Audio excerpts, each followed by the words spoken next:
ॐ वक्रतुंड महाकाय सूर्यकोटिसमप्रभ निर्विघ्नं कुरु मे देव सर्वकार्येषु सर्वदा। सरस्वती नमस्तुभ्यं वरदे कामरूपिणि विद्यारंभं करिष्यामि सिद्धिर्भवतु मे सदा। गुरुर्ब्रह्मा गुरुर्विष्णुः गुरुदेवो महेश्वरः गुरुः साक्षात् परं ब्रह्म तस्मै श्री गुरवे नमः। ओम सहनौ भवतु सहनौ भुनक्तु सह वीर्यं करवावहै तेजस्विनावधीतमस्तु मा विद्विषावहै। ओम शांति शांति शांति। सर्वेभ्यः नमस्काराः। नमस्कारः महोदय। नमस्कारः। नमस्ते। अस्तु, गतकक्षायाः विषये वा गृहकार्यस्य विषये वा प्रश्नाः सन्देहाः सन्ति वा? महोदय, मम सन्देहः अस्ति, कक्षानन्तरं पृच्छामि वा? अस्तु महोदय, चिन्ता नास्ति। गृहकार्यविषये इदानीमपि पृच्छन् शक्तवती, पृच्छन्ती शक्तवती। अस्तु महोदय।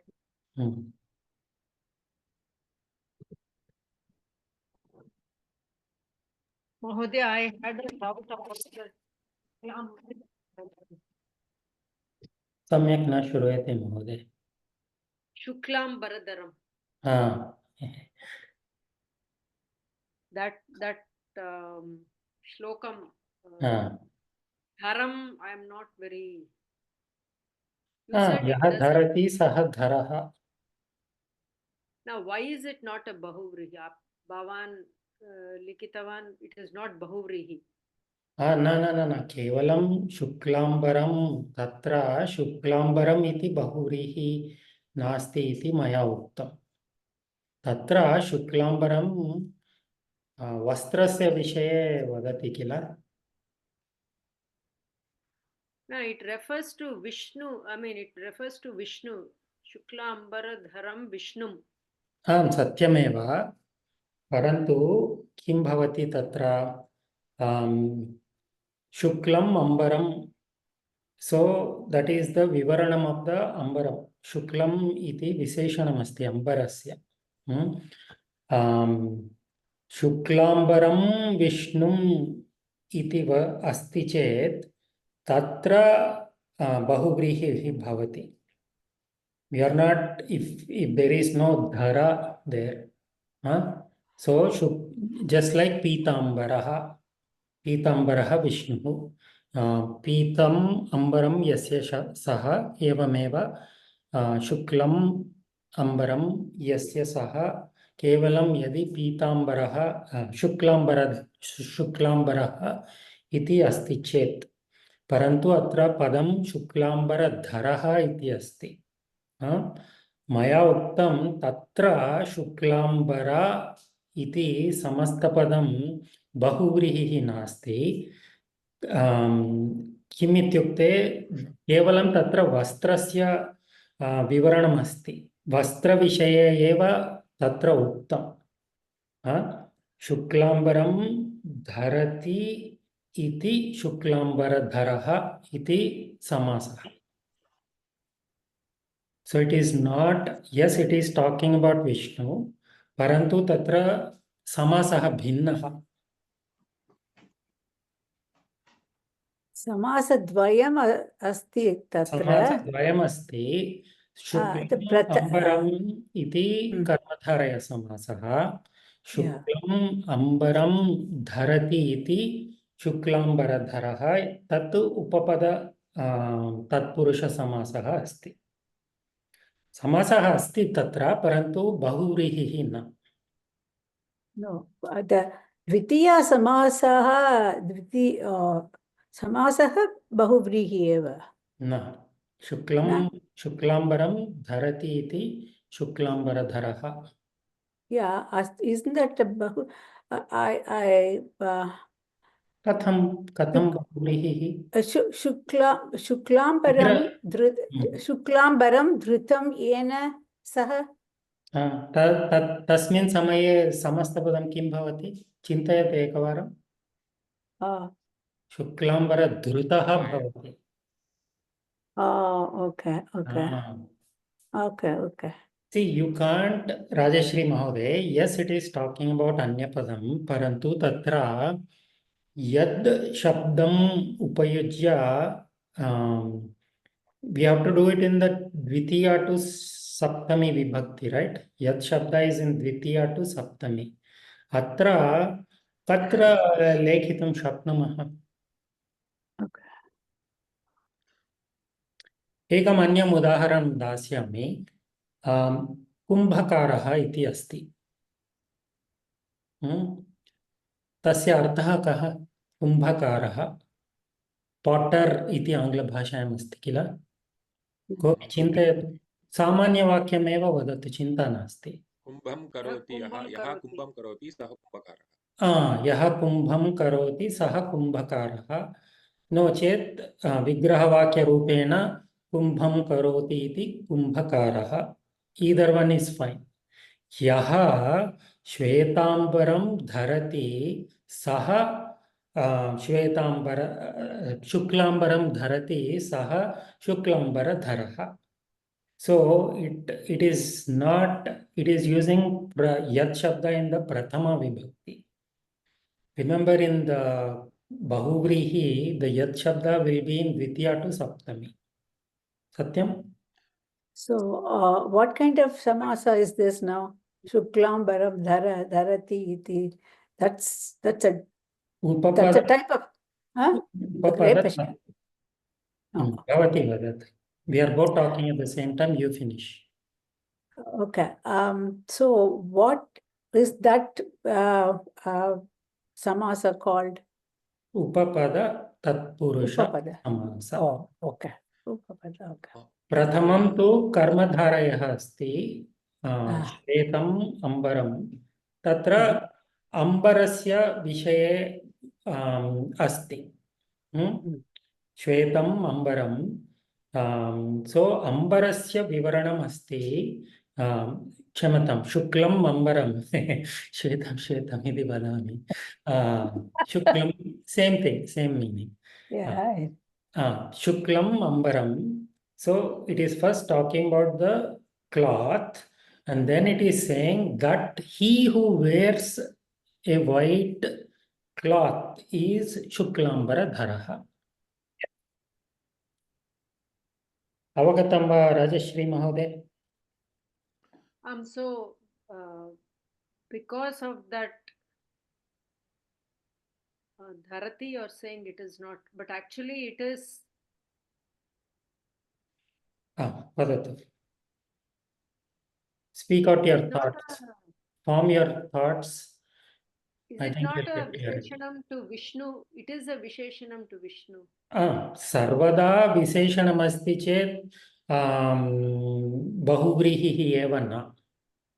Evam chintayatu. Dasharatha putraha Ramaha vanam gatavan. Tatra Dasharatha putraha ityasya vakyarupena vadatu. Dasharatasya putraha. Dasharatasya putraha. Visheshanam asti Ramasya. Parantu tad bahuvrihi na kila. So a Visheshanam can mean any samasa. But a bahuvrihi happens, must be a Visheshanam to Anyapada. No, why is Dasharatha Putra not a bahuvrihi? It is referring to Anyapadam. केवलम् अन्यपदं सूचयति एव तत्र नियमः नः. सो तत्र प्राधान्यं कस्य प्राधान्यम् अस्ति? उत्तरपदस्य प्राधान्यम् अस्ति. पुत्रः. So it is not referring to Dasharatha, it is referring to Putra. So whenever there is a reference or pradhanyam to Uttarapada, that is a Tatpurusha Samasa. महोदय एवमेव तत्तु एकमेव वाक्यं वदामि अनन्तरं रामनारायण महोदय वदतु क्षम्यताम् एवमेव शुक्लाम्बरं धरति इति सो देर् अन्यपदस्य प्राधान्यं न उत्तरपदस्य प्राधान्यम् अस्ति इदानीं धृतं पदस्य प्राधान्यं धृतः यः धृतः तस्य प्राधान्यं यः धृतः सः शुक्लाम्बरधरः यः विष्णुः उत्तमम् that's a great so it is because of this uttarapada pradhanyam we have to see सत्यं सर्वदा कस्य पादस्य प्राधान्यम् अस्ति तदेव निर्दिश्यति कीदृशः समासः इति निर्दिश्यति that is why we studied that first प्राधान्यं कस्य प्राधान्यं सत्यं अत्रापि अन्यपदम् अपि अस्ति अन्यपदस्य विशेषणम् अस्ति यत्र विशेषणम् अस्ति तत्र सर्वदा बहुव्रीहिः न आम् तत्र पदस्य प्राधान्यं कस्य पदस्य समस्तपदे कस्य पदस्य प्राधान्यम् अस्ति इति प्रथमं निर्धारणं कर्तव्यं निर्दिश्य तदनुगुणं कीदृशः समासः इति चिन्तनीयम् अस्तु तदपि मयापि तदेव उच्यमानम् अस्ति तद् धरः गच्छति इति वयं स्वीकुर्मश्चेत् तद् सम्यक् भवति तद् युक्तिम् उपयुज्य एव मया लिखितम् अस्ति तद् शुक्लाम्बरधरः गच्छति इत्युक्ते तद् अनुसृत्य वयं यथा वयं उपयोगं कुर्मश्चेत् तद् वरं भवति सत्यं that is true whenever we are in doubt form a vakya सत्यम् उत्तमम् अन्ये प्रश्नाः सन्ति वा प्रश्नः वर्तते I also have two more very small doubts just wanted to should I ask at the end पृच्छत् समापयामः पृच्छत् महोदय तत्र रामनारायण महोदय प्रथमम् उक्तं तेन प्रथमम् उक्तं पृच्छत् महोदय धनुरिषु पाणिः इति अस्ति धनुरिषु पाणौ यस्य सः वा पाण्योः यस्य सः वा पाणौ एव वा अतः धनुरिषु एकमेव हस्ते गृह्णाति न पद हस्तद्वयमपि लेखितुं शक्नुमः एवमेव गदापाणिः अस्ति किल गदा पाणौ इति सत्यमेव पाणयोः अपि उचितमेव so when you are fighting you fight with both hands तथापि गदापाणिः एव यदा फोटो शूट अर्थे एकहस्ते एव तस्मिन् समये पाणौ उचितम्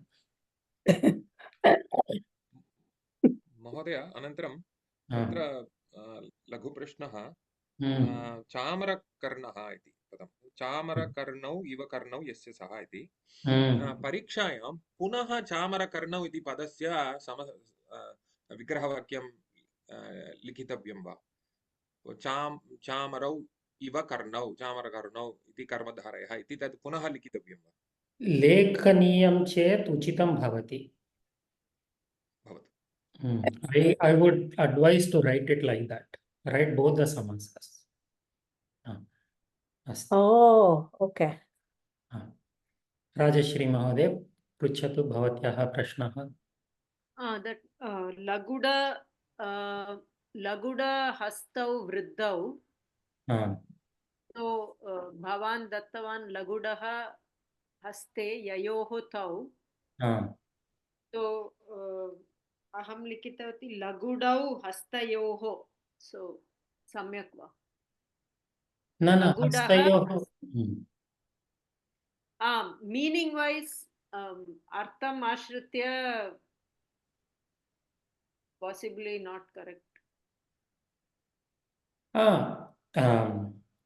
तत्र उत्तरपदस्य सप्तमी विभक्त्याम् अस्ति किल उत्तरपदं सप्तमी विभक्त्याम् अस्ति किल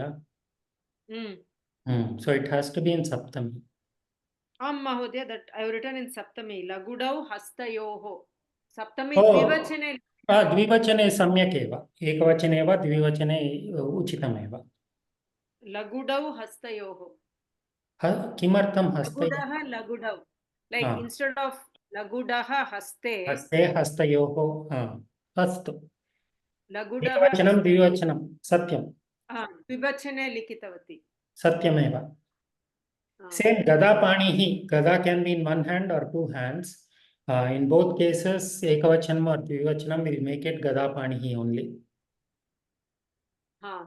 So also Mahodaya pustaka hastaha chatraha pustakani hasteshu iti likitavati. Pustaka. Tatra chatraha ekavachanam asti. Haste hastayoh. Haste or hastayoh, right? How can it be haste? Chatraha na. Chatraha asti chet hasteshu. Pustaka hastaha chatraha. बहुवचनमस्ति चेत् हस्तेषु सत्यमेव पुस्तकानि हस्तेषु इति लिखितवती. उत्तममेव सत्यमेव we have seen it many times no the vachana you can't just by looking at samastapada you won't know what is the vachana of purvapada and uttarapada in all combinations it will be the same samastapada so if it makes sense meaning wise you can write it अस्तु अस्तु अन्ये प्रश्नाः सन्देहाः सन्ति वा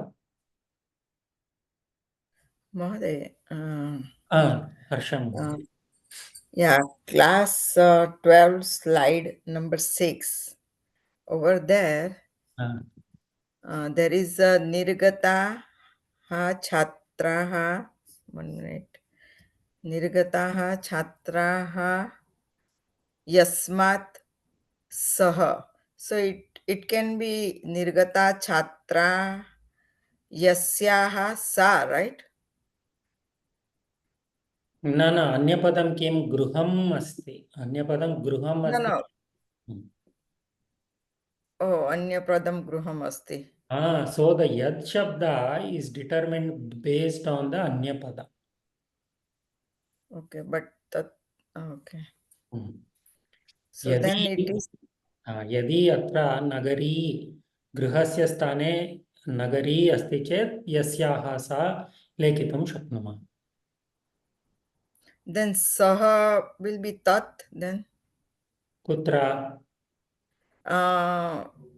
class 12 slide number 6 that is what I am sharing am I not sharing this let me check can you see my screen let me check yes कुत्र अत्र second line nirgata chhatra yasmat saha Yasmat is either pullinga or napumsakalinga, right? So, right. This yad shabdasya lingam is determined by the anyapadasya lingam. So, atra gruham asti ataha yasmat. So, instead of gruham, if you had nagari, then yasyaha sa makes sense. Okay, but gruham is a napunsak lingam, so sa sabda is Tat. Okay, you are asking about saha. Yeah.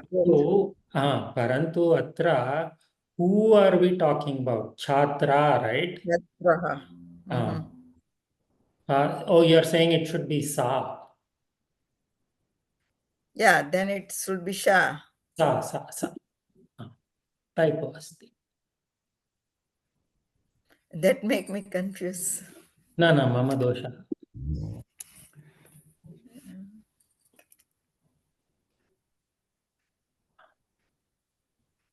Okay. Idanim सम्यक् वा? Now it's good. Samyak. आम्, निर्गत अस्तु. And this one nirgate chhatre. So yasmat saha or ते okay. So I need a proofreader.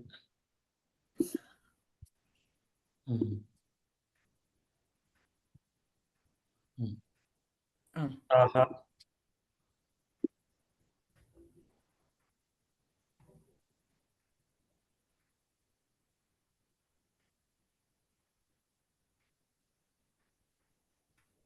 Dhanyawad Oh, Mahoday. आम्. And another at homework 12, there is a gabhiraha arthaha. Tatra artha aham koshe drashtavati. It's a pulling api, napunsaklingam api. So vyakara, No, homework 12. it is there. No, Mahoday, what happened that when you put this number 15, it wipe out the number 12. Oh, I'll take care of it. अत्र कुत्र? I don't know. Arth, Gabhiraha Artha. I think you have to go down.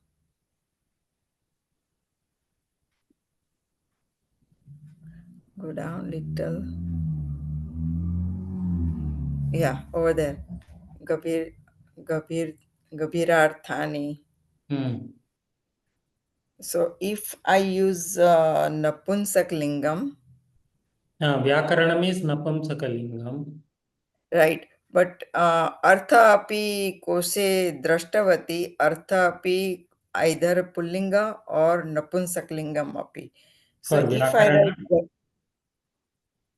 Vyakarana can be in Pullinga. Is that what you're saying? No, I am telling Artha. Artha is because we are looking at the Uttarapadam. So Okay. Uttarapadam yadi अस्तु. Pullinge asti, then we have to write Pulling. But if it is Napunsaklingam, we can write Gabhirani Arthani. Is happy right? Yeah, Mama. Whatever is the linga of the Dhanyawad. Uttarapadam, that has to be the linga and vachana of the Purvapadam. Dhanyawad. अस्तु. अस्तु. गतसप्ताहे वयम् उपमानपूर्वपदबहुव्रीहिसमासः इत्यस्य विषये किञ्चित् ज्ञानं प्राप्तवन्तः. उपमानपूर्वपद द्विविधं भवति. प्रथमविधे पूर्वपदम् उपमानं भवति, उत्तरपदम् उपमेयं भवति. यत् शब्दं षष्ट्यन्तं भवति. अत्र दर्शयामि. अत्र उदाहरणमपि दीयते. उदाहरणार्थं राजीवे इव नेत्रे यस्य सः राजीवनेत्रः. अत्र राजीव इति नेत्रस्य उपमानमस्ति. The eyes that are like the lotuses. द्वितीयविधे समस्तपदे उत्तरपदं न दृश्यते. तदेव मुख्य भिन्नत्वं. गजाननम् इव आननं यस्य सः गजाननः. अत्र समस्तपदे गजाननाननः नास्ति. उत्तरपदस्य लोपः दृश्यते. गजाननम् इव आननं यस्य सः गजाननः एव. अत्रापि उपमानमेव अस्ति पूर्वपदम्. तदनन्तरं वयं प्रथमम् अभ्यासं कृतवन्तः. अद्य द्वितीयम् अभ्यासं कुर्मः. अत्र विग्रहवाक्यस्य लेखनम् अस्ति. प्रथमं कः? रुक्मिणी महोदय.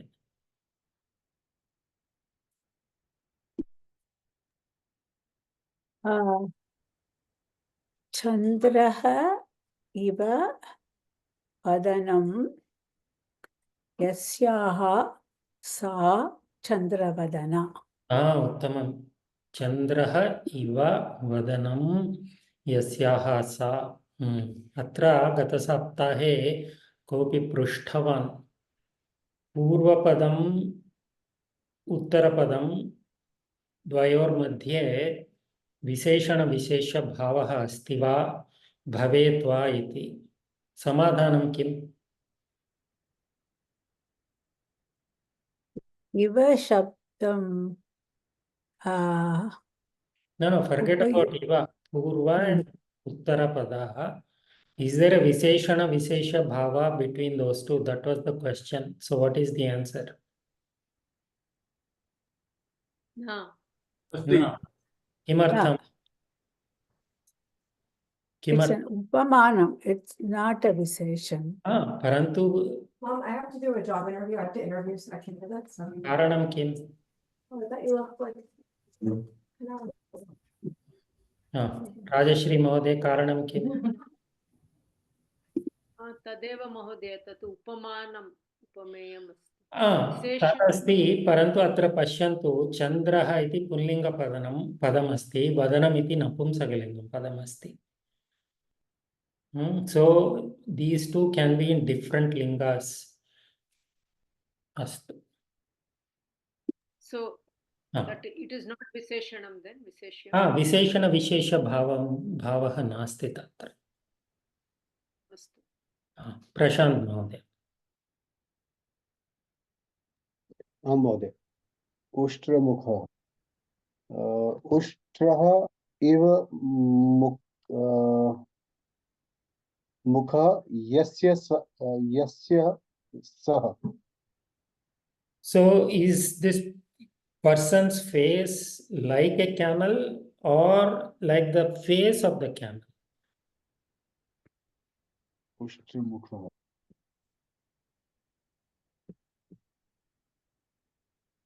like the camel, I guess. द्वितीय उष्ट्रमुखम् इव मुखं यस्य सः. So sadharanataya, when you have a mukha or gajanana, all those things, it will not be resembling the entire animal. You won't see the legs and tail and all that, right? So it's only the face of that other animal or whatever we are comparing it with. It's only the face of that object will be like the face of whatever we are comparing to. Harsham. Jalajakshi. Akshi. Okay, it's fine. What is Jalaja? Jal means water, but Jalaja I don't know. Kopi janati va? Kamalam. जलसेते उत्पत्ति जलमेव उत्पतति. किमर्थं कमलम्? किमर्थं कमलम् अस्ति जलजा इत्यस्य अर्थम्? जलात् जायते. जलात् जायते इति जलजः जलजा किमपि. So normally whenever you see jalaja, pankaja, ja, wherever you see that ending, it is most likely born from whatever came before. Pankaja, pankat jayate iti. Jalaja, vanaja, vanat jayate iti. Born from a forest. Evam. Avagatam? So Jalaja is Kamalam. Idanim vadat. Jalaja iva Akshi, but Akshi is two, so we can Jalaja Jalaje iva Akshi yasyaha sa. Akshi va tasya dvivachanam kim? Akshini. Akshini. Sampurna. Jalaja iva Akshini yasyaha sa. Jalaje iva akshini yasyaha sa. Uttam. Rajesh.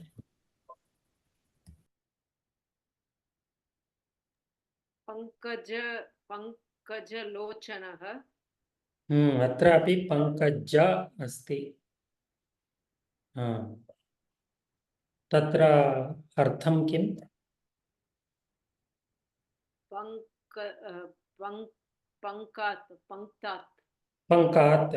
पङ्कात् जायते इति।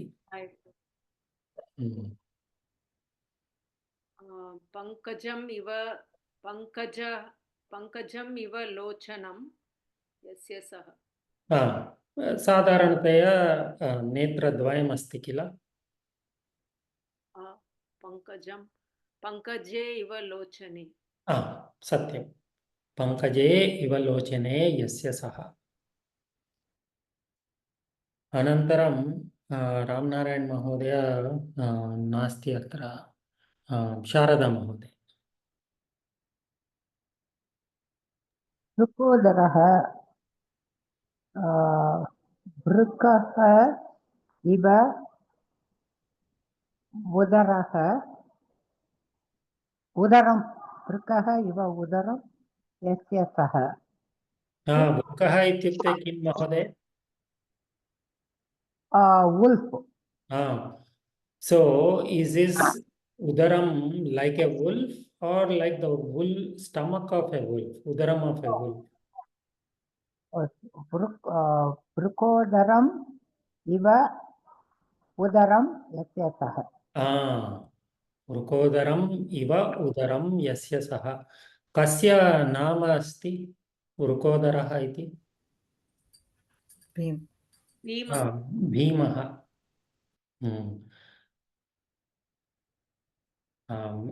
मधुमती महोदय। हरिणाक्षी अर्थं न जानामि महोदय। हरिणम् इत्युक्ते हरिणः इत्युक्ते किम्? हरिणः इस् मृगः। मृगः, डियर्, उत्तमम्। अक्षी इत्युक्ते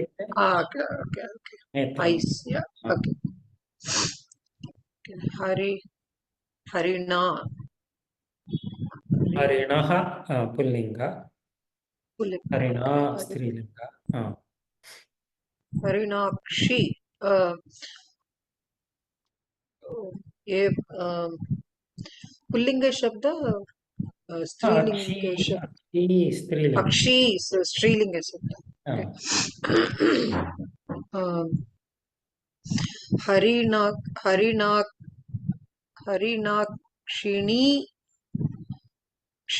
हरिणाक्षिणी इव अक्षिणी यस्याः सा। उत्तममेव। हरिणाक्षिणी इव अक्षिणी हरिणाक्षिणी इव अक्षिणी यस्याः सा। तत्र एकं पश्यतु, उष्ट्रमुखम् इव अस्ति, वृकोदरः वृकोदरम् इव, गजाननम् इव आननम्। So there is no another ni. So whatever is here is here. So Harinakshini iva akshini. Akshini.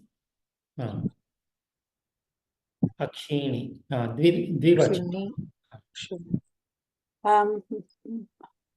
Harinakshini iva akshini. So some women whose eyes are like the eyes of a deer, mruga. Uttamam Mahodaya. Mahodaya, the Ushtramukham iva mukham yasya saha. Then why can't we say so panka? Okay, it's a little confusing. Why Harinakshini? Harinakshini, why do we have to say the Akshini twice? Harinakshini means what? Harinyaha akshini. Harinyaha Akshini. So the eyes of a deer. So this woman's eyes are like the eyes of the deer. Mm-hmm. Hmm. Oh, okay. Hmm. Okay. So Gajananam eva ananam yasya saha should be for Gajananaha, right? That's what we studied in the last Yeah. class. Okay. Anyway, that's Astu. what you said. I forgot. Astu. Ramu Mahoday. शूर्पकर्णः शूर्पकर्णं कर्णानि Karnau. Karnaha Pullinga. शूर्पकर्णौ इव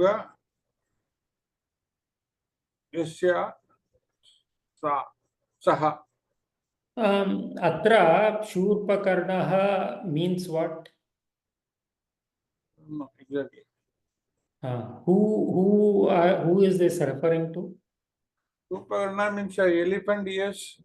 Elephant ears, not elephant ears, wide ears.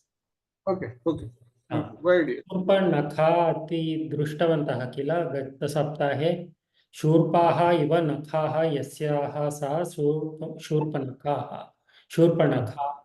So wide. Wide, okay. Something that is wide. Mora iti kopi उक्तवान् गतसप्ताहे. तमिल भाषायां मोरा इति अस्ति किल? Correct. Now Winning. winnowing. Winning instrument. चाटा तेलुगु भाषायां चाटा अस्ति. इदानीं वदतु. शूर्पकर्णौ शूर्पौ कर्णौ यस्य सः शूर्पौ इव कर्णौ यस्य सः. So he whose 2 ears are like these 2 things that are used for winnowing इत्यर्थः.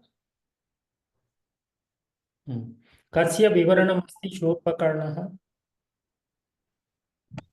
गजानन गणेशस्य विवरणम् अस्ति. अस्तु, चिन्ता नास्ति. अन्तिमं रुक्मिणी महोदय.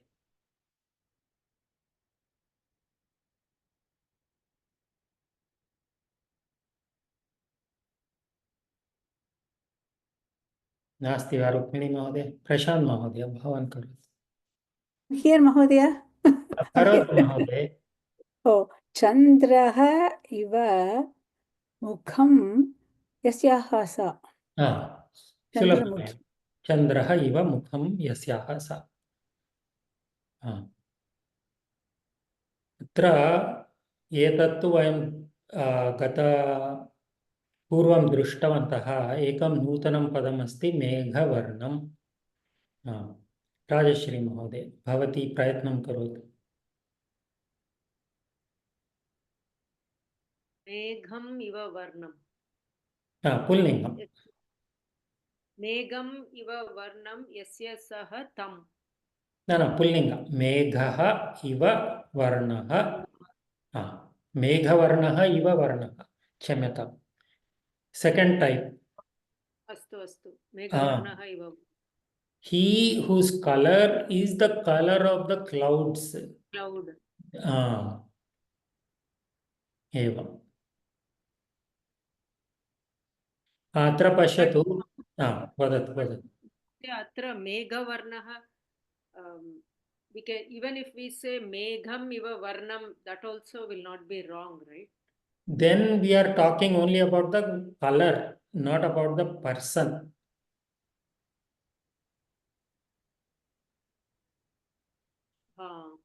Right? He whose color is like the color of the cloud. मेघस्य वर्णः मेघवर्णः. मेघवर्णः इव वर्णः यस्य सः. अवगतं वा? अन्तिमं पश्यतु शुभाङ्गं शुभानि अङ्गानि यस्य सः नो चेत् शुभम् अङ्गं यस्य सः. So we were saying earlier, right? Ekavachanam, Dvivachanam, Bahuvachanam. So there is no way to know whether Shubhangam refers to one Angam, two Angas, or many Angas. So महोदय, Shubham प्रश्नः Angam Yasya Saha no chet साधारणतया अंगानि बहुवचने सन्ति अतः शुभानि अंगानि यस्य सः. व्याकरणरीत्या शुभम अंगम यस्य सः इत्यपि साधु एव.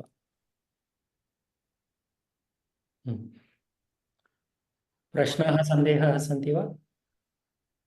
महोदय, प्रश्नः कोविदपुस्तकस्य प्रथमपाठे मेघश्यामलः इति पदमस्ति. मेघश्यामलः इति तस्य विग्रहवाक्यं कथं भवितुम् अर्हति महोदय? मेघः इव श्यामः किल? मेघः इव श्यामः यस्य सः इति न वक्तुम्.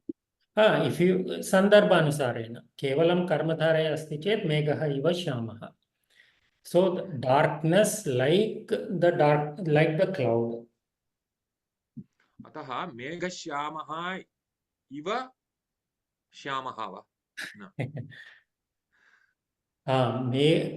मेघश्यामः. मेघश्यामलः इति अस्ति. अस्तु, यदि कृष्णस्य विषये वदामः चेत् मेघश्यामः इव श्यामः वा? So he who's न तत्र श्यामः इत्युक्ते डार्क्नेस् किल?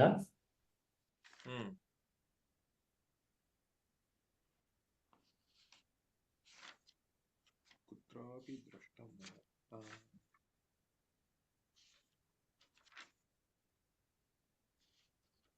चिन्तयित्वा वदामि महोदय. तत्र कोविदपुस्तकस्य सप्तमे पुटे अस्ति. किमस्ति? जयतु जयतु मेघश्यामलः कोमलाङ्गः इति. तत्र विग्रहवाक्यं दीयते वा? न, केवलं समस्तपदं चिनोतु इति एव अभ्यासः अस्ति. अस्तु, चिन्तयित्वा वदामि. मुकुन्दमालास्य श्लोकः. एवं वा? अस्तु.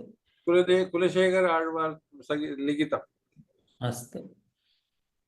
So we are almost at the end of Bahuvrihi Samasa. We have some miscellaneous topics. Let's go through them. Very small topics.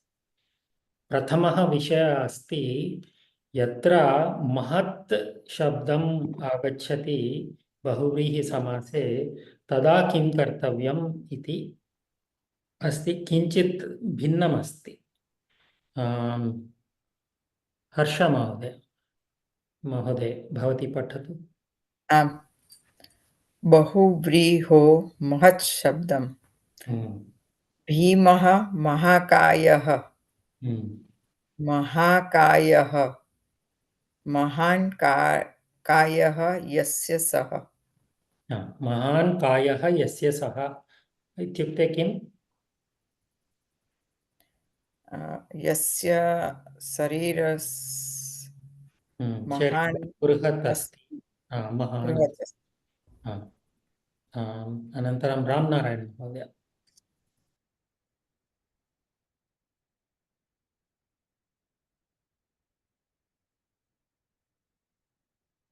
सः प्रायः नास्ति. रामु महोदय. अहमस्मि महोदय, क्षम्यतां. पठतु रामनारायण. कुरुक्षेत्रे दुर्योधनः महासेनः आसीत्. महासेनः इत्युक्ते महती सेना यस्य सः. अर्थम् अवगतं किल?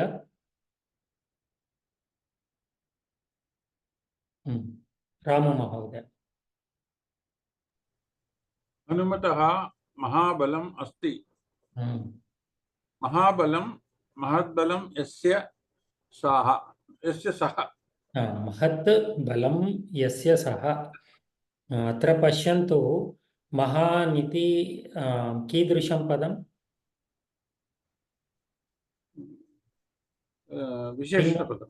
लिङ्गं षष्ठी विभक्ति लिङ्गं किं पुल्लिङ्गं पुल्लिङ्गं महती स्त्रीलिङ्गः स्त्रीलिङ्गं महत् नपुंसकलिङ्गं नपुंसकलिङ्गं महान् महती महत् अस्ति परन्तु समस्तपदे किं दृष्टं महा महा इति दृष्टं महान् कायः नास्ति महती सेनः नास्ति महत् बलम् इति नास्ति सर्वत्र अपि महा इति अस्ति so that is the rule यत्र कुत्रापि पूर्वपदं बहुव्रीहि समासे पूर्वपदं यः कोऽपि लिङ्गे भवेत् so let it be in pullinga strilinga or napumsakalinga the mahat shabda becomes maha in the samasta padam so it is not mahan kayah but mahakayah same way not mahati sena but mahasenah so the mahati becomes maha atrapi napumsakalinge mahat balam na mahabalam tadeva antimam reverse process when you go from Vigravakyam. किं महोदय Reverse process when you go from Vigravakyam. एवं न सो महान् काव्यः महान् कायः इति अस्ति you want two make a समस्त पदम what is the procedure you pick the pratipadikam for mahan what is the pratipadikam for mahan Mahat. mahat and then for kaya kaya so Kaya. what I'm saying is mahat becomes maha and then you add the Kaya. dvitiyam padam kaya so maha Kaya. kaya so this is the pratipadikam and then you can do pullinga mahakayah strilinge kim bhavati mahakaya नपुंसकलिङ्गे महाकायम् एवमेव महती सेना अस्ति महती इत्यस्य प्रातिपदिकं किम् Mahati. महत् महती एव अत्रापि प्रातिपदिकस्य महा इति भवति सेना इत्यस्य प्रातिपदिकं सेना एव so when you add those two maha plus sena Mahasena. sena and then this is the kshamyatam so when the uttara padam is akaranta strilinga what will happen Rasvakar.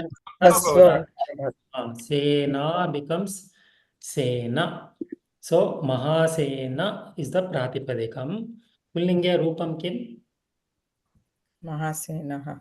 महासेनः स्त्रीलिंगे महासेना नपुंसकलिंगे महासेना एवमेव महत् बलं महत् इत्यस्य नपुंसकलिङ्गरूपम् अस्ति प्रातिपदिकं किम् Mahat.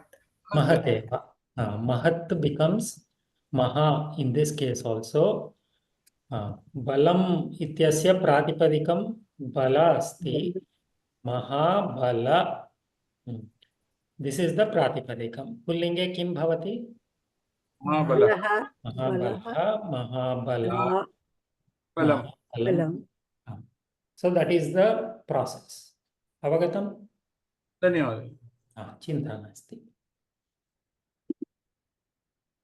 अत्र चतुर्थम् उदाहरणं पश्यन्तु कस्य क्रमः अस्ति शारदा महोदय भवती पठतु कृपया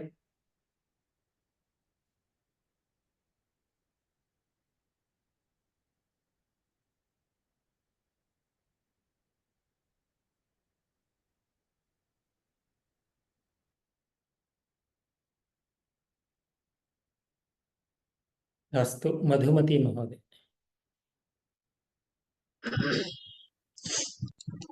अत्र रामस्य क्षम्यतां रामः महाबाहुः अस्ति मम दोषः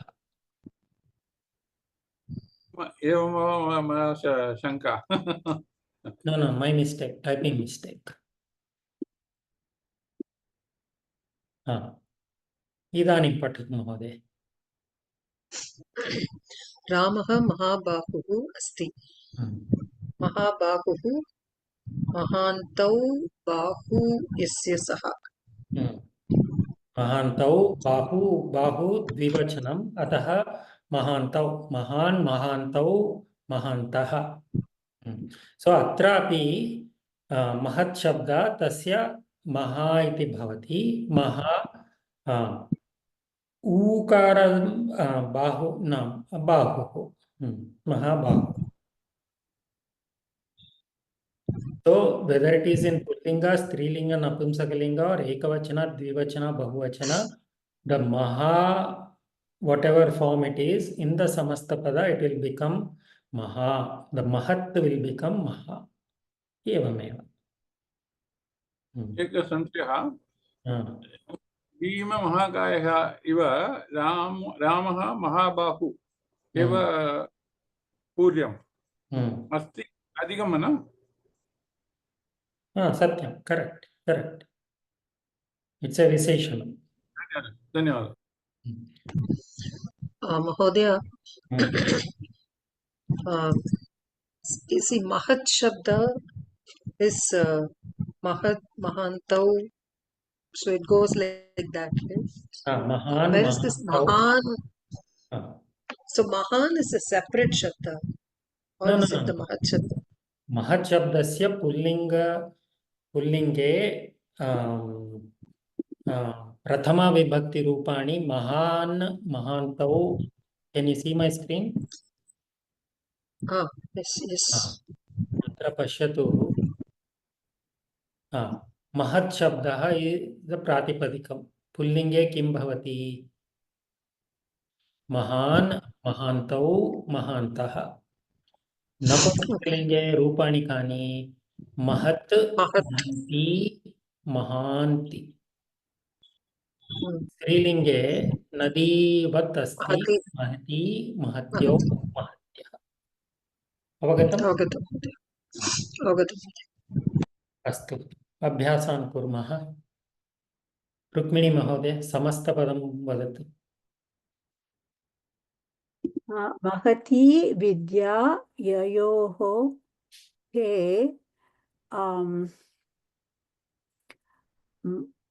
महाविद्याः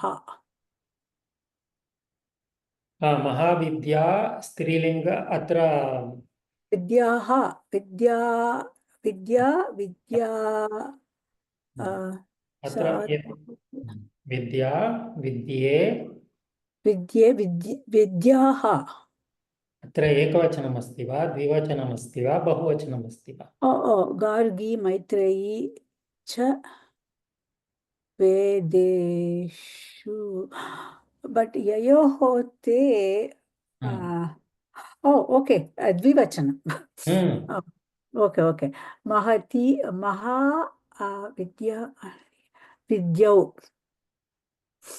महाविद्यौ वै विद्यौ पुल्लिङ्गं वा नो स्त्रीलिङ्ग नदी नद्यौ नद्यः विद्या आका विद्या लता सीता सीते ओके सो भवती विद्ये गार्गी मैत्रेयी च वेदेषु पदं किं समस्तपदं किं महाविद्ये उत्तमम् हर्ष महोदय महती मतिः यस्य सः Chandrashekhar Venkataraman भौतिकशास्त्री so mahamati is a strilinga shabda ह्रस्व इकारः अस्ति ह्रस्वस्त्रीलिङ्गं अस्ति चेत् किं भवति? किमपि परिवर्तनं न भवति। न उत्तमम्। भवति, परिवर्तनं न भवति. सो महामती, इट्स अ दीर्घ, महामती चंद्रशेखर वेंकटरामन भौतिक शास्त्रे. No, you said परिवर्तनं न भवति, then why are you making it दीर्घ? Right. Yeah, Mahamati. मतिः. Mahamati. Ah. Right. No, but yeah, over Atra Chandrasekhar Venkatraman, but cha is not there. I think that's why we can write. अस्तु मति मतयः. Oh, I see what you're doing. That's why. एकनाम एव. एकनाम एव. नाम अस्ति. तत्र महामतिः इति पुल्लिङ्गम् अस्ति. स्त्रीलिङ्गे किम् अस्ति? स्त्रीलिङ्गे महामतिः एव. नपुंसकलिङ्गे महामतिं कोऽपि केवलं महामति. महामति वितौट् द विसर्ग. वितौट् विसर्ग. धन्यवादः. श्रुतकीर्तिः इति वयं दृष्टवन्तः. रामः श्रुतकीर्तिः, सीता अपि श्रुतकीर्तिः, मित्रं श्रुतकीर्ति वितौट् द विसर्ग. धन्यवादः. राजश्री महोदय. महती सिद्धिः यस्य सः. महती सिद्धिः यस्य सः. महासिद्धिः. महासिद्धिः. दीर्घ ह्रस्व इकारः अस्ति. महासिद्धिः एव. उत्तमम्. रामनारायण महोदय.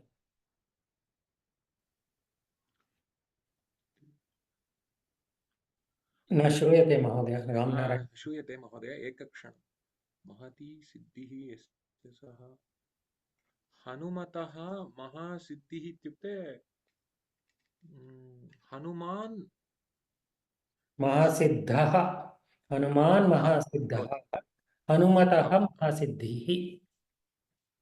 महती माता यस्य सः. छत्रपति शिवाजी महामातृकः. महामातृकः. स्त्रीलिङ्गे किं भवति? महामातृका. नपुंसकं महामातृकं. महामातृकम्. उत्तमम्.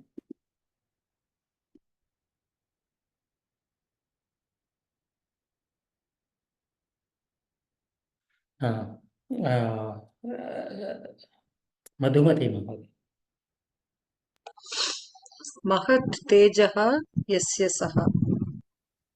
गुकेशः चतुरङ्गक्रीडायां.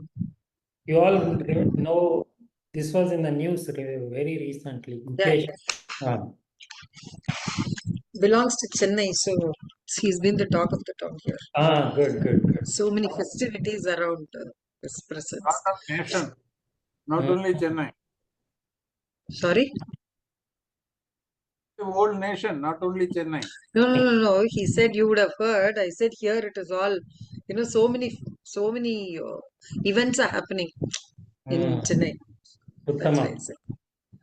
Okay, so Mahat Tejaha Yasya Saha. So Maha Tejaha. Tejaha Yasya. Tejaha. महातेजाः. उत्तमं. किमर्थं महातेजाः? तस्य प्रातिपदिकं किम्? तेजस्. महातेजस् इति प्रातिपदिकं. महातेजाः इति प्रथमा विभक्ति पुल्लिङ्ग एकवचनं. उत्तमम्. प्रश्नाः सन्ति वा? अस्तु. अग्रे इदानीं विग्रहवाक्यं लेखितव्यं. महोदय, so सकारान्त प्रातिपदिक is being used, then it becomes tejaha. Kutra tejaha? I mean, why tejaha?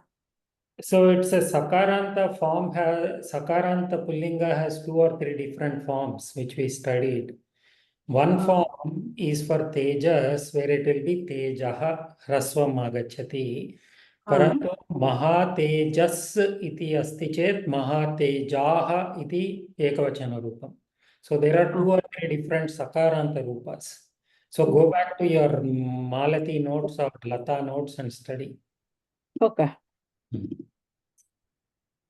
Now, why aren't we using the tejaha form? That's what I'm saying. When you So, have this Maha in front of Tejas or it Teja, becomes tejaha. it becomes the other form. Okay. Prashant Mahodaya. Vigrahavakyam karot. महानुभावः सज्जनः सत्यकार्यं Satkarya. करोति महति न अनुभावः सज्जनः अनुभावः पुल्लिङ्गम् अस्ति. महा अनुभावः पुल्लिङ्ग एकवचनरूपं किम्? महा I just showed you. महान महान्. पुल्लिङ्गे महान् महान्तौ महान्तः. नपुंसकलिङ्गे महत् महन्ती महान्ति. इदानीं वदतु. महान अनुभावः यस्य सः. उत्तमम्. यस्य सः महान् अनुभावः यस्य सः. अर्थं किम्? अर्थः कः? महान अनुभाव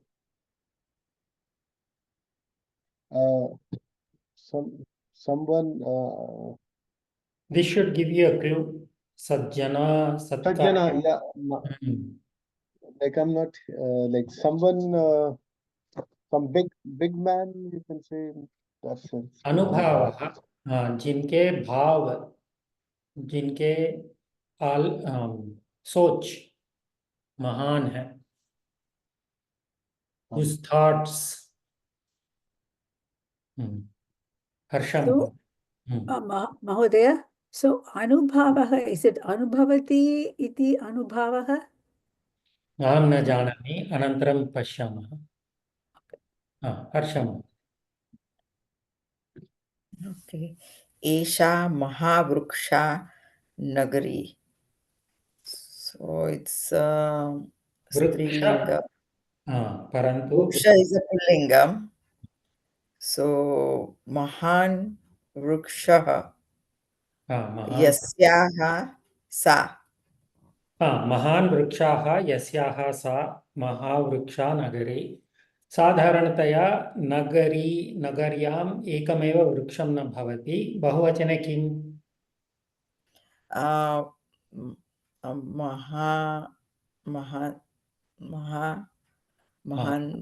महान्तः.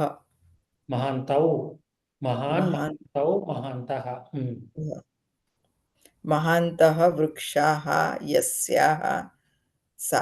उत्तमम्. महान्तः वृक्षाः यस्याः सा. राजश्री महोदय. महोदय यस् अत्र टाइपो अस्ति यस्यां. यस्याः सा. Anybody volunteers to be my proofreader? I love to do, but nowadays I'm so busy. Proofreader should do more than you. Rajashri. क्षम्यतां. सा.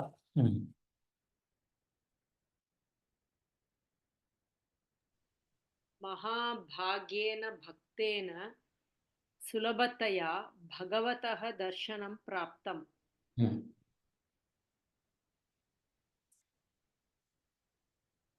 महाभाग्येन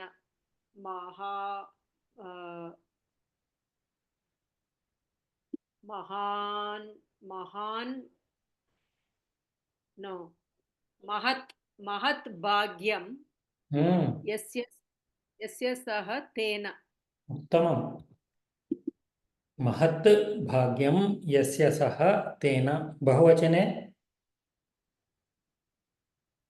महति महान्ति भाग्यानि उत्तमम्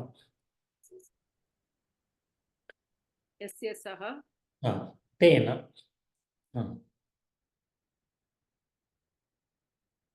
शारदा महोदय महामायः विष्णोः नामनि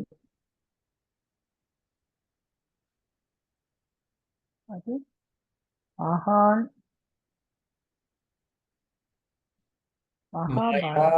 माया स्त्रीलिंगी महति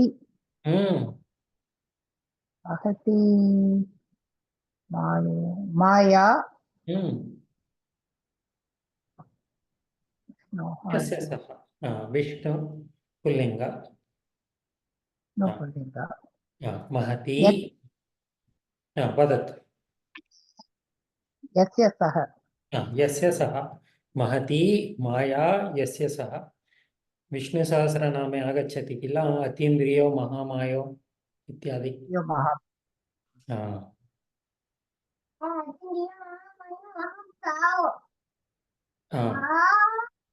रुक्मिणी महोदय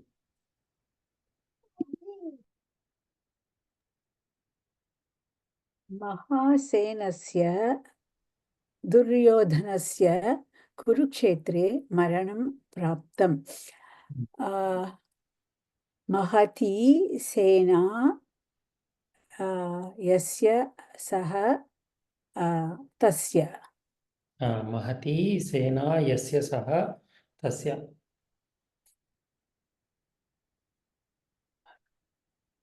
प्राप्तम् is wrong here. I will fix it. अस्तु अवगतं वा how to use mahat shabda so that अस्तु अग्रे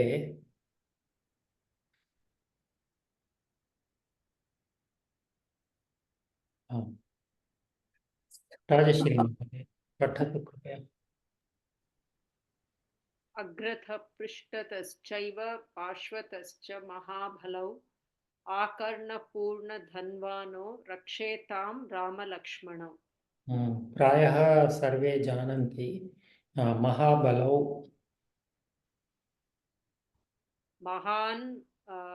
महान्तौ बलम् इति नपुंसकलिङ्गं पदम् महती Balam is used in ekavachana sadharana. Mahat balam yasya saha. No. Tral Rama Lakshmanau. Yayau. Yasya yayoho. Tau. Mahat. Mahat balam. ययोहो वा ययोहो यस्य ययोहो येषां महत् बलं ययोहो तौ एकं प्रसिद्धं स्तोत्रमस्ति राम अपराधोद्धारकस्तोत्रमस्ति तत्र अस्ति यत्र Ramayana Lakshmana will protect me from all directions. Agratah, Prishtatah, Parshvatah, Akarna Purna Dhanvanau. So they have taken their bows, Akarna. It's gone to their Karna. So they are standing ready to kill whoever is trying to harm me. Ityartah shlokasya. Just after this you get that Ramaya Ramabhadraya. Ramaya Ramabhadraya. Just follows this slope. Satyam. यदि कोऽपि सर्वं स्तोत्रं द्रष्टुमिच्छन्ति चेत् तत्र गच्छन्तु. One or two Mishra Vishayas in Bahupada, in Bahuvrihi, there is something called, so far we have been seeing two padas, Purva Pada, Uttara Pada, just two, one Purva Pada, one Uttara Pada. But that is not always the case. Udaharanam, Grahakarya asti. Sashankha Chakram. Chakram Kireedakundalam. Yeah. So, Sacha. यदि समस्तपदे बहूनि पदानि सन्ति चेत् किं कर्तव्यम् इति सुलभमेव. रामु महोदय, भवान् पठतु. श्रीरामः नीलोज्ज्वल वपुः. नीलम् उज्ज्वलं च वपुः यस्य सः. वपुः इत्युक्ते देहं. देहम्, उत्तमं. नीलम् उज्ज्वलं च. सो वपोः शरीरस्य अत्र द्वि विशेषणानि, विशेषणद्वयमस्ति. केवलं नीलवपुः न, केवलम् उज्ज्वलवपुः न, नीलोज्ज्वलवपुः. अतः नीलम् उज्ज्वलं च वपुः. So how many ever Visheshanas there are, you write them out, put cha at the end, and then do Vishesham yasya saha or whatever yad shabdam. Prashant Mahodaya.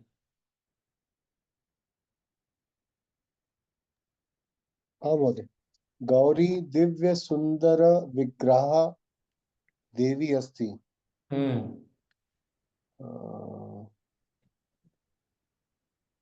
So Vigraha, Visheshana, Divya and Sundara are Visheshanam, both.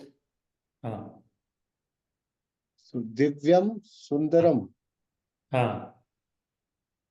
Divyaha Sundaraha cha Vigraha yasyaha sa. Strilingam Devi asti yasyaha sa. May not be Sundara. Sundara. Vigraha asti kila. Vigraha pullingam ataha divyaha sundaraha. Yeah, because it is Devi. That's that is why we do yasyaha sa. Okay. Nothing changed. Sundara forget about Divya. Let us say Sundara Vigraha Devi asti. So even then we would write Sundaraha Vigraha yasyaha sa. Vigraha artham kim? Form, body, form, rupam. Rajashri Mahodaya.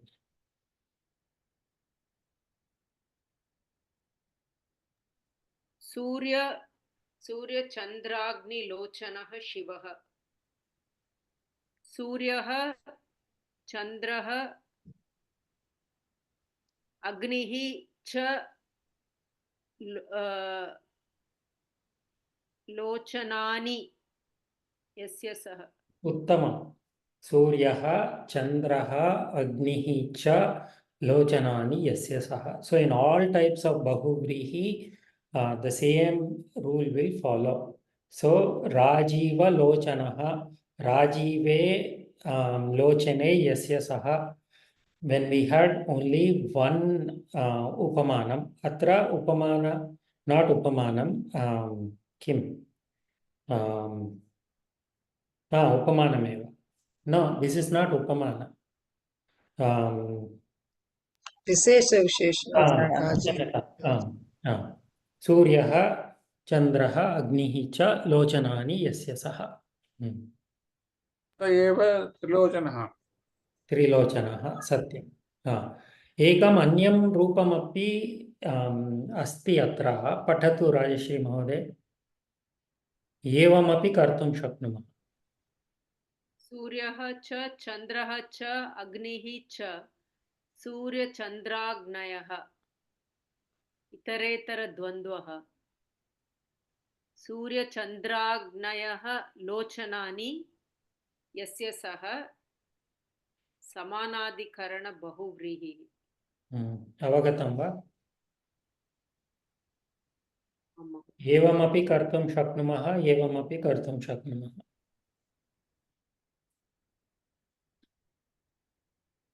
प्रश्नाः सन्ति वा अत्र?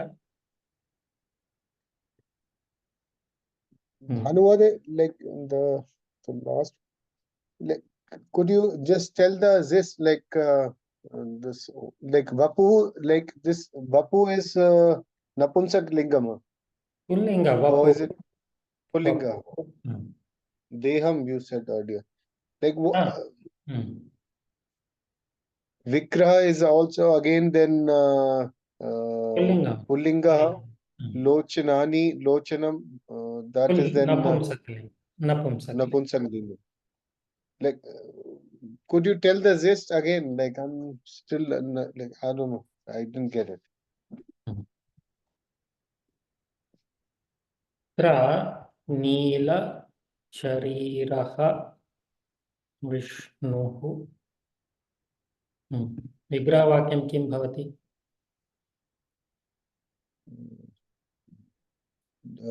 नीलशरीर यस्य सः. नीलः शरीरः यस्य सः.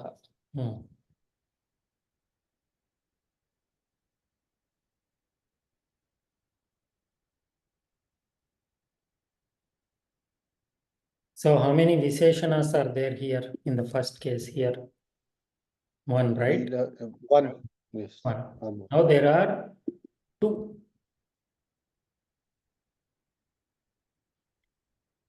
Neelaha, Ujjwalaha, Shariraha. I think Sharira is Napumsaka, but that's fine. Yasya Saha. Cha. So when there is only one Visheshanam, Neelaha, Shariraha, Yasya Saha.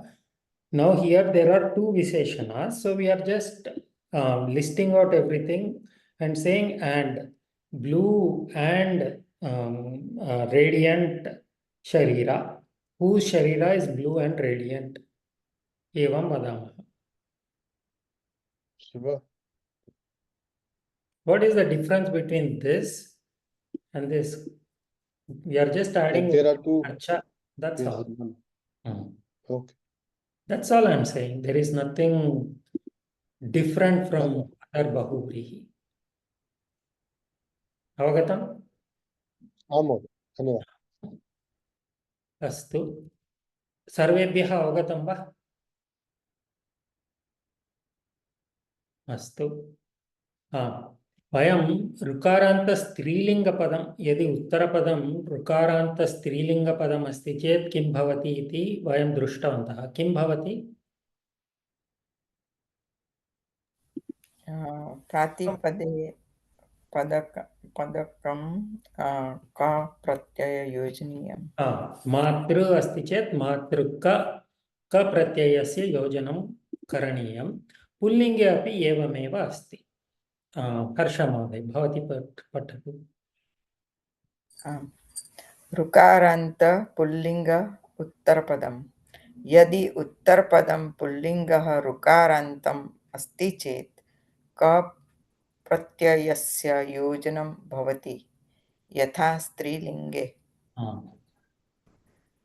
महापितृकः रामः अयोध्यां पालयति. So महान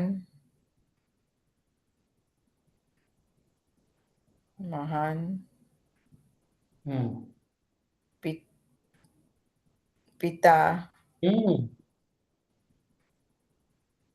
यस्य सः. उत्तमं. महान् पिता यस्य सः. So how did we come from here to here? Mahan. Kim bhavati Mahan? What is the pratipadika for this? Mahat. महत् किं कर्तव्यं महत् पदस्य महत्पदस्य पुल्लिङ्गं रूपं किमपि रूपं किं कर्तव्यं महत् अस्ति चेत् महा महा सो दिस् विल् बिकम् महा पिता इत्यस्य प्रातिपदिकं किं पितृ पितृ पितृ कायुज्यम् क प्रत्यये योजनीयः पितृक महापितृक दट् इस् द प्रातिपदिकं पुल्लिङ्गे महापितृकः स्त्रीलिङ्गे महापितृका महापितृक महापितृकम् so mahat becomes maha महा pitru ka pratyaya yojaniyah mahapitruka is the pratipadikam mahapitrukah mahapitruka mahapitrukam avagatam va sarvebhyah same अवगतम् thing that we did in strilinga nothing changed etadapi pathatu mahoday न विद्यते भ्राता यस्य सः किं भवति भ्राता सुभद्रु भ्रातृ विद्यते न विद्यते नै न नै बहुव्रीहि नै बहुव्रीहि किं कर्तव्यं तत्र नै I did not study नै कोऽपि प्रयत्नं करोतु Bhrata, भ्राता what is the Bhratru. भ्रातृकः अभ्रातृकः उत्तमम् उत्तमम् अभ्रातृकः भ्राता इत्यस्य भ्रातृ प्रातिपदिकं क प्रत्यय न विद्यते wherever we find that we add a or an अभ्रातृका is the प्रातिपदिकं पुल्लिङ्गे अभ्रातृकः अभ्रातृका अभ्रातृकम् अन्तिमं विषयम् अस्ति there is something called sankhyo-bhaya-pada bahuvrihi. So both the padas in the bahuvrihi are sankhyas. This is not in the syllabus, but we have used padas like dvitra many times. So I thought you might find it interesting to see what the pratipadikam is. So dvitraha asti chet द्वौ वा त्रयः वा इति विग्रहवाक्यं त्रिचतुरा so 2 or 3 is द्वित्राः त्रिचतुराः 3 or 4 त्रयः वा चत्वारः वा पञ्चशाः पञ्च वा षड् वा एवं just for your information this is not in the syllabus Astu. So with that we finish Bahuvrihi Samasa. The good news is it's the hardest Samasa and we finished it hopefully successfully. Another good news is Karmadharaya Samasa is very similar to Bahuvrihi Samasa. All the concept we learned here, Visheshana Vishesha Bhava, Mahashabda, Strilinge, Ikaranta, Ukaranta, Akaranta, all those rules, every rule that we studied will apply to Karmadharaya Samasa also. So we have done the hardest work so far. So Karmadharaya Samasa should be very easy. The only difference in Karmadharaya versus Bahuvrihi is Bahuvrihi talks about Anyapada. Karmadharaya talks about Uttarapada. Tatra Uttarapadasya pradhanyam asti. Pitambaram dharami. Aham Pitambaram dharami. So we are not talking about somebody else. Aham Pitam ambaram dharami. I am wearing a yellow shirt. Ityartha. So that is Karmadharaya. Aham Pitambaram namami. There it is talking about Vishnu. So that is the essential difference between Bahuvrihi and Karmadharaya. Even the Prabhedas are also very, very similar. So the hardest work is done. So how is everybody feeling with Bahuvrihi? I know people had difficulty in the beginning. इदानीं किञ्चित् किञ्चित् सुलभं भवति अभवत् वा अस्ति वा what happened स्वतन्त्रेण आम् आम् अभ्यासेन महोदय स्वतन्त्रेण अभ्यासेन विना कष्टमेव आं महोदय किं किं किं पुनः वदतु स्वतन्त्रेण अभ्यासेन विना कष्टमेव गृहकार्यम् अतः एव दीयते किल गृहकार्यं स्वल्पमेव न Samasah, did everybody buy that book? Samasah. आम् अस्ति तत्र उदाहरणानि सन्ति तदपि पश्यन्तु गीता प्रवेश volume 3 that also has lots of abhyasa on samasa. Look at that. And all those udaharanas are from Bhagavad Gita. Okay. Mm. You took that from the I took many examples from those books. Satya. So Mahodaya, you would know how we are doing by by our answers in the class. Are we improving? Big time. In the beginning, everybody was confused. Now people are answering questions. So you have a lot more confidence compared to day one. Mahodaya, if you could do at least one class of Mishra Abhyasaha, then I think we will know. Then I think we'll know whether we really know. Otherwise, I'm... अस्तु अग्रिमसप्ताहे कुर्मः अत्रापि श्लोकात् अभ्यासाः सन्ति I put lots of abhyasas here many from Bhagavad Gita shlokas and here and there अग्रिमसप्ताहे कुर्मः वाक्यरूपेण अपि अभ्यासान् लेखितुं प्रयत्नं करोमि तस्य अभ्यासं कुर्मः तदनन्तरं परीक्षां स्वीकुर्वन्तु